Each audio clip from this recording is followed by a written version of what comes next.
Apaku perlu jamahan tanganmu di tempat ini Tuhan. Bapa, curahkanlah kuasa Roh-Mu, ku nantikanmu.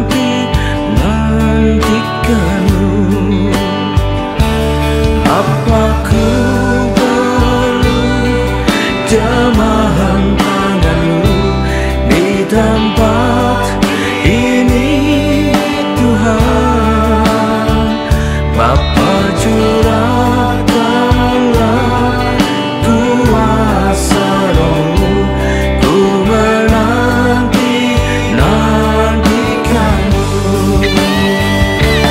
Tuhan,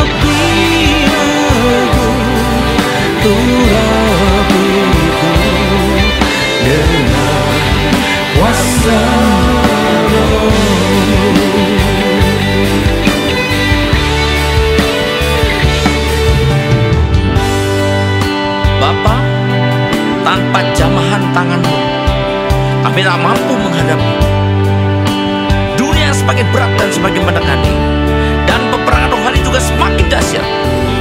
Kami perlu urapan-Mu, kami perlu kuasa agar kami umat-Mu keluar sebagai umat pemenang.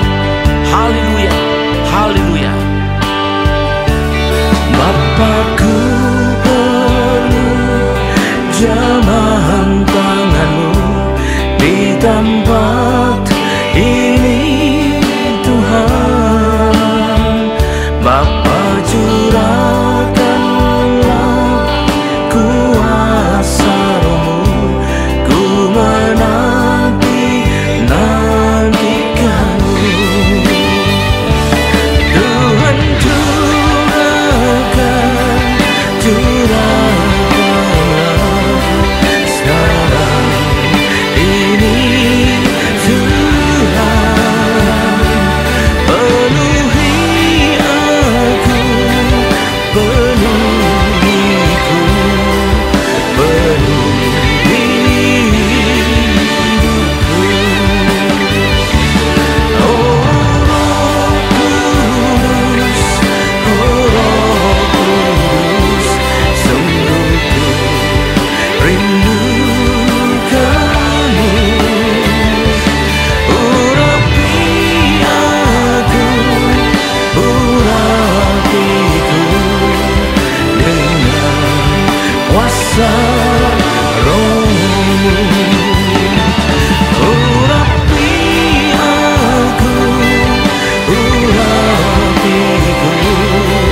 dengan kuasa Roh-Mu.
selalu menaungi umatmu. Tiada lain yang ku andalkan selain Yesus, Kau Tuhan. Engkau yang membelah laut, yang mati pun Kau bangkitkan. Tiada yang mustahil bagi Dia. Ajaib perbuatannya. Berharaplah pada Tuhan, berserulah kepadanya. Jangan bimbang dan ragu, percayalah kepadanya.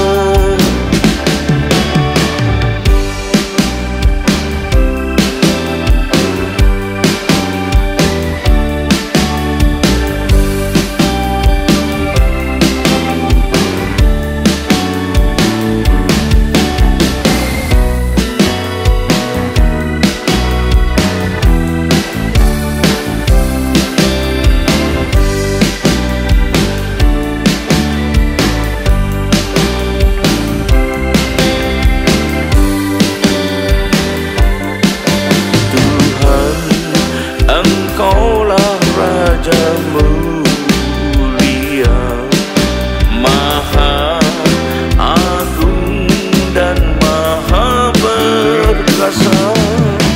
Kau kalahkan semua musuh, hancurkan segala angkara.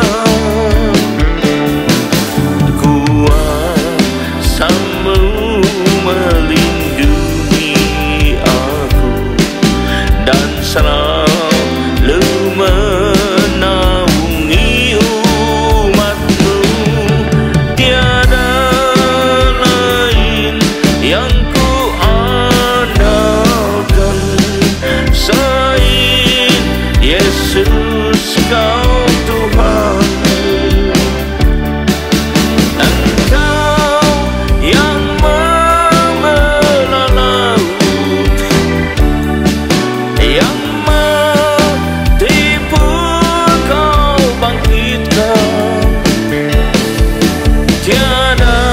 Yang mustahil bagi Dia.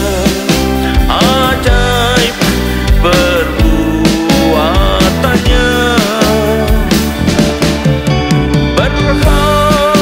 Berharaplah pada Tuhan,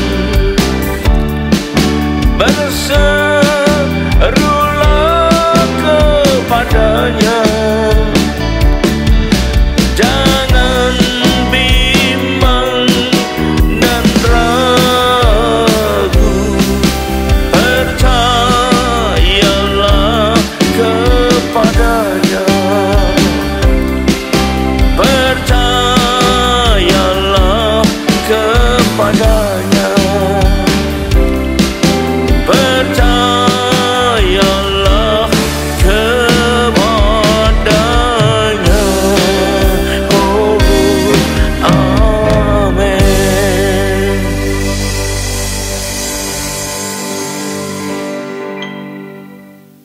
Shalom, sahabat, berjumpa kembali saudara kasih Tuhan.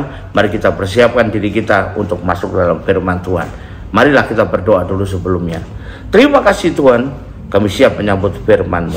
Urapilah kami semua, urapi hamba-Mu yang akan menyampaikan firman ini, agar firman ini tidak kembali dengan sia-sia, tapi boleh tumbuh dalam hidup kami dan menghasilkan buah yang baik dan berlipat ganda, yaitu sampai 30 kali, 60 kali, bahkan 100 kali ganda. Berikanlah pada kami ya Tuhan urapan roh, hikmat dan wahyu daripada-Mu. agar kami boleh mengerti firman-Mu dengan baik dan benar. Dan ya Tuhan, bukakanlah mata rohani kami, bukakanlah pikiran kami, bukakanlah semua indera rohani kami, agar kami boleh menangkap dengan baik, menghayati firman ini sesuai dengan apa yang Kau maksudkan kepada kami sebenarnya. Terima kasih Tuhan, kami siap sambut firman-Mu ini hanya dalam satu nama yang berkuasa, yaitu nama-Mu, Tuhan Yesus Kristus. Haleluya, amin. Nah, sekali lagi salam dari kasih Tuhan. Mari kita persiapkan diri kita untuk masuk dalam firman Tuhan. Tema dari firman Tuhan pada hari ini saya pilihkan yang bertemakan kehilangan hak kesulungan. Kehilangan hak kesulungan, ya. Kita tahu cerita tentang Esau yang kehilangan hak kesulungannya karena dijualnya kepada Yakub untuk bisa mendapatkan semangkuk kacang merah yang waktu itu sangat diinginkannya, ya. Nah, bagi bangsa Israel zaman itu, maksudnya, hak kesulungan itu termasuk suatu hal yang penting dan berharga, karena itu bisa membuatnya antara lain zaman itu, ya, bisa menjadi seorang hak waris yang punya hak untuk mendapatkan warisan 2 kali lipat dibanding dengan saudara-saudara yang lain. Bukan 2 kali lipat punya bapaknya, bukan 2 kali lipat dibanding saudara-saudara yang lain, warisan untuk saudaranya. Jadi bukan 2 kali lipat dari punya bapaknya. Dari mana bapaknya bisa mengasihkan 2 kali lipat, ya? Jadi kalau ini istilahnya double portion kalau bahasa Inggrisnya, 2 bagian. 2 bagian ada 2 kali lipat dari bagian-bagian yang lain, ya. Sekali lagi, bukan 2 kali lipat dari semua bagian yang ada, bukan, ya. Nah, belum lagi hal-hal lain yang terkait dengan itu biasa dipandang menjadi lebih terhormat, lebih diagungkan, lebih dipandang daripada adik-adiknya yang punya hak warisan biasa, ya. Masalahnya, agar kita juga bisa menjagai agar jangan sampai kehilangan bagian yang baik dari kehidupan kita yang harusnya bisa kita dapatkan. Apakah kita perlu tahu dulu hal-hal apa yang bisa menyebabkan kenapa Esau sampai kehilangan hak kesulungannya itu, ya? Seperti Esau itu. Yang pertama, janganlah kita berpandangan sempit, tapi harusnya kita berpandangannya jauh ke depan. Esau kehilangan hak kesulungan karena berpandangannya, cara memandangnya tidak jauh ke depan. Hanya lihat apa yang terjadi saat itu aja, hanya pertimbangan yang itu saja. Bahkan kalau kita mau lebih jauh, paling-paling hari itu saja. Pada hari masih ada yang lain, masih jauh ke depan, tapi hanya memandang, hanya memilih, hanya memikirkan, hanya mementingkan masa saat ini saja, sekarang ini saja, ya. Bagi Esau hari ini, ya, itu adalah hari ini katanya, ya. Yang penting sekarang, peduli amat hari nanti. Nah, itu kalau pikirannya Esau mungkin demikian. Padahal firman Tuhan mengatakan bahwa hari esok itu pasti akan tiba. Tidak bisa kita hindarin begitu saja, tidak bisa kita abaikan. Seperti Yesus pasti datang kembali suatu hari. Kapan, Pak? Ya, kita nggak tahu. Karena manusia tidak ada seorang pun yang tahu. Jadi kalau ada orang bilang dia tahu, berarti nggak sesuai dengan Alkitab, ya. Dan kita pasti satu hari nanti akan kembali kepada Bapa sepanjang Yesus belum datang, ya. Kita bisa lihat ayat, kita baca di Ibrani 10 ayat 37. Kitab Ibrani pasal 10 ayat ke-37. Kita baca apa kata firman Tuhan. Sebab sedikit, bahkan sangat sedikit waktu lagi, tapi nggak tahu kita kan, ya. Dan Ia yang akan datang sudah akan ada tanpa menangguhkan kedatangannya. Akan ada, masih ada hari-hari ke depan, harus diperhitungkan, jangan diabaikan. Jangan dianggap hari cuma selesai hari ini dan berakhir hari ini saja. Tidak.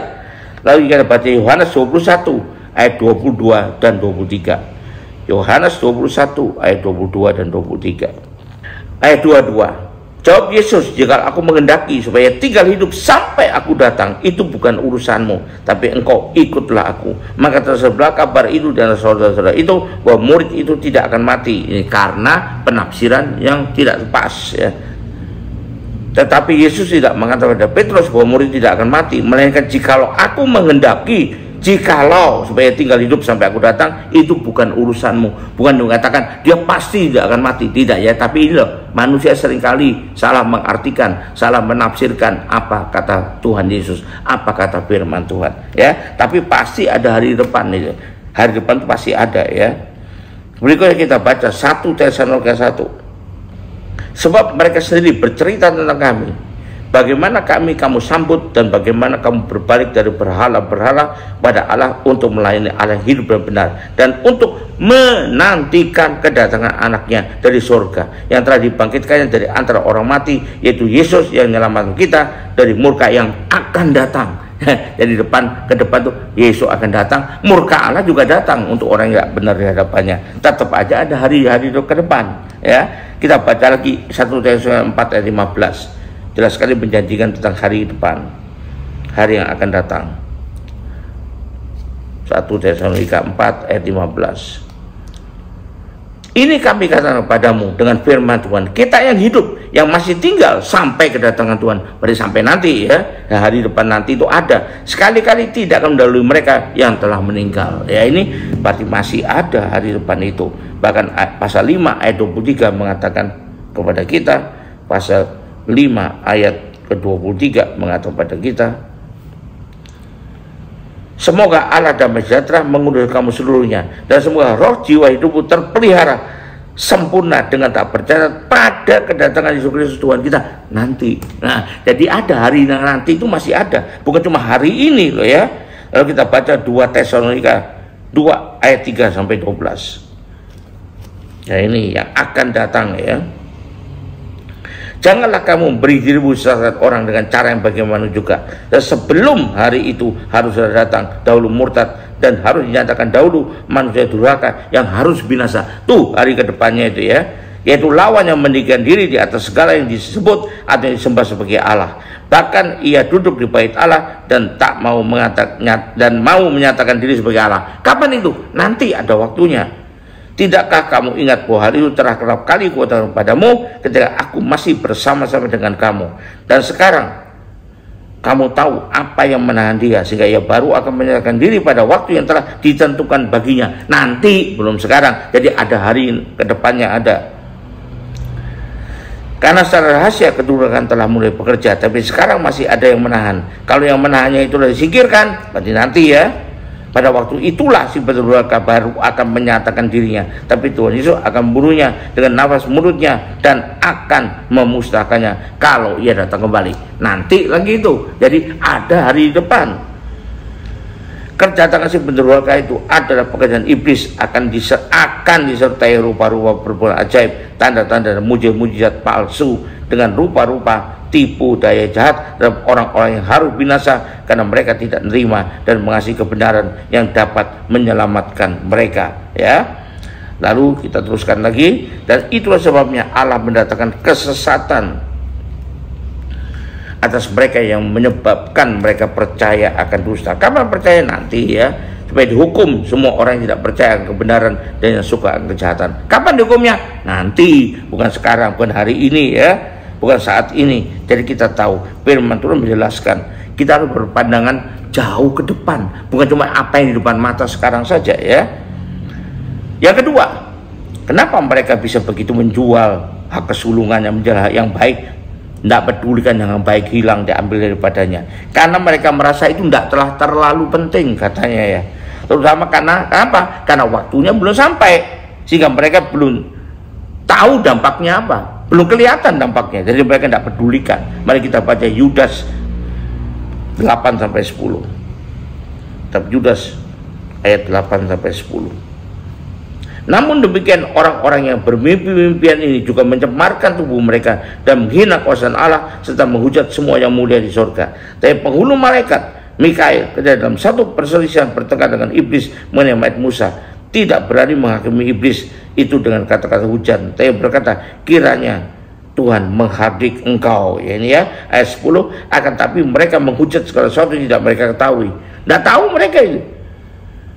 Dan justru apa yang mereka ketahui dengan nalurinya seperti binatang yang tidak berakal, itulah yang mengakibatkan ke depan kebinasaan, ya, kebinasaan kepada mereka. Karena tidak terlalu peduli, karena belum kebinasaan nanti, bukan sekarang. Belum kelihatan kok, tenang-tenang aja kok, aman-aman saja kok, pada segera akan binasa nanti, ya. Jadi ini udah anggap remeh, ya. Terkadang ada juga orang-orang begini yang kurang berhitungkan akibat dari perbuatan yang dilakukannya. Juga tidak anggap penting kok sampai kehilangan yang baik itu sebagai akibatnya. Kenapa? Belum terasa, dianggap remeh saja. Nanti pada waktunya nanti setelah dia tahu dan dia merasakan, barulah dia menyesal. Itu juga dengan Esau, saya tahu kehilangan hak kesulungan, baru dia menyesal. Kenapa dulu kejual, hanya harganya murah sekali, semangkuk kacang merah, tapi penyesalan terakhir tidak akan berguna karena sudah terjadi. Itu yang kedua. Yang ketiga, kenapa Esau begitu mudah atau orang begitu mudah menjual yang baik untuk dirinya demi untuk yang sepele? Karena merasa keinginannya waktu itu apa yang diinginkan hari ini adalah segala-galanya. Yang penting aku mau. Itu sebenarnya keinginan daging. Keinginan waktu itu segala-galanya bagi dia. Karena itu dia mementingkan juga jual. Ada tidak merasa perlu dengan hal-hal yang baik itu yang akan datang, yang akan dia terima. Ya, kita baca Kolose 3 ayat 1-3. Karena itu kalau kamu dibangkitkan bersama dengan Kristus, carilah perkara yang di atas, di mana Kristus ada, duduk di sebelah kanan Allah. Pikirkanlah perkara di atas, bukannya di bumi. Jadi pikirkanlah perkara rohani, bukan hanya perkara-perkara kedagingan, perkara-perkara duniawi. Dan kamu telah mati dan hidupmu tersembunyi bersama dengan Kristus di dalam Allah. Apabila Kristus yang adalah hidup kita menyatakan diri kelak, kamu pun akan menyatakan diri bersama dengan dia dalam kemuliaan. Jadi jangan kita terpengaruh hanya dengan hal keinginan daging semata. Apalagi hanya keinginan daging saat ini yang harus kita dulukan daripada yang lain-lain. Pada yang itu lebih baik buat kita. Itu membuat Esau jatuh dalam hal ini, ya, karena dia merasa bahwa keinginannya waktu itu, yaitu keinginan daging itu, yaitu semangkuk kacang merah, itu lebih penting daripada segala-galanya, katanya dia, ya. Jadi ia menjual hak kesulungannya, menukarkan maksudnya itu dengan apa yang diinginkan waktu itu, yaitu semangkuk kacang merah. Murah banget ya. Banyak juga ya karena keinginan misalnya untuk jadi kaya sekarang, sehingga lalu pergi ke dukun-dukun, tidak peduli akibatnya. Banyak juga ingin dapat jabatan diidamkan, dinaikkan pangkatnya, ya, lalu rela menjadi istri simpanan atasannya. Nah ini tidak mikirkan akibatnya. Yang penting saya jadi orang diangkat, jabatan saya tinggi, dihormati waktu tempat kerja saya. Biarlah kita semua tetapi punya prinsip sekali Yesus tetap Yesus. Nah itu ada yang ketiga ya. Yang keempat, kenapa sampai orang atau Esau rela menjual, atau bukan cuma rela, mau menjual dengan sungguh-sungguh untuk menjual hak kesulungannya? Karena mudah terbujuk, mudah terkecoh oleh tipuan si jahat. Tidak mungkin itu, hanya omongan saja. Nah ini pada terjadilah seperti yang apa yang dia setujui waktu itu. Dia kehilangan hak kesulungannya. Dia merasa tidak usah dibujuk si jahat, tidak mungkin. Sama dengan ada Hawa dan Adam kan, kata si iblis, tidak mungkin kamu mati, kamu bahkan jadi seperti Allah. Ya ini loh, terbujuk, terkecoh, tertipu oleh tipuan si jahat. Lebih mengikuti apa kata si jahat, apa kata hati yang dipengaruhi kejahatan itu, daripada mengikuti apa prinsip-prinsip firman Tuhan. Ya, karena apa? Karena si jahat selalu ingin mengecoh kita, selalu ingin membujuk, mencobai kita. Bahkan pada Tuhan Yesus pun dia mengecoh gini dengan menawarkan yang biasa diingini manusia. Ya itu ya. Misalnya seperti apa? Seperti kehormatan, kekuasaan, kekayaan dan lain sebagainya, ya. Misalnya Yesus ditawarkan dengan waktu kita lihat Lukas 4 ayat 5-7. Nah ini ditawarkan oleh si iblis. Tapi karena Yesus bukan manusia biasa yang tidak ada gunanya menawarkan seperti itu, ya Tuhan tidak kepingin sama sekali, karena Tuhan tahu kok malah dia ngajarkan. Tapi manusia seringkali terjebak, mau melakukannya, mau mengambilnya walaupun akibatnya berat buat dia. Ayat 5, kemudian ia membawa Yesus, yaitu iblis, ke suatu tempat yang tinggi, dan dalam sekejap mata ia berikan kepadanya semua kerajaan dunia. Kata iblis kepadanya, segala kuasa itu, segala kemuliaannya akan kuberikan kepadamu, dan semuanya itu telah diserahkan kepadaku, dan aku memberikannya kepada siapa saja yang kuhendaki. Yaitu jikalau engkau menyembah aku, seluruhnya itu akan menjadi milikmu. Tapi Yesus berkata padanya, ada tertulis, engkau harus menyembah Tuhan Allahmu, dan hanya kepada dia sajalah engkau berbakti. Ya, langsung dipangkas oleh Tuhan Yesus. Tapi manusia seringkali bukannya mangkas, tapi malah menurutinya.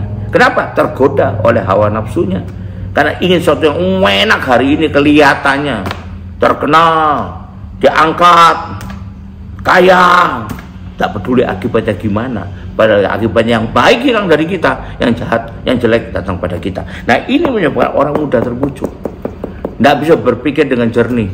Makanya kuasailah firman Tuhan agar apapun yang datang pada pikiranmu, sekalipun godaan si jahat, engkau bisa menangkalnya dengan baik sesuai dengan ajaran firman Tuhan. Haleluya, puji Tuhan. Mari kita akhiri ibadah ini dengan terima berkat dari Tuhan. Angkat dua tanganmu, kembalilah ke aktivitas masing-masing dengan berkat terbaik dari Allah Bapa di sorga, dengan kasih karunia dan damai sejahtera dari Tuhan kita Yesus Kristus, juga dengan persekutuan, pertolongan, penghiburan, kekuatan, dan terutama urapan yang penuh Roh Kudus, agar kita mudah untuk menukarkan hal yang baik dari yang bisa kita terima dengan hal yang tidak berguna sebetulnya di mata Tuhan. Dan biar menyertai kita mulai saat ini sampai sepanjang tahun ini, sampai Maranatha, bahkan sampai selama-lamanya. Yang percaya dan Tuhan berkat Tuhan sama-sama katakan amin. Terus berkati, haleluya, sampai jumpa.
Raja segala raja, penolongku yang setia, penguasa semesta. Mari kita sembah Dia dan muliakan namanya sampai selamanya. Kasih Tuhan melimpah bagi kita, tiada yang setara dengan Kau Tuhan. Hidupku di tangan-Mu, dalam perlindungan-Mu. Betapa mulianya Bapa-Ku di surga. Tinggikan dan agungkan sampai selamanya.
Ya Tuhan Allah yang mulia, Raja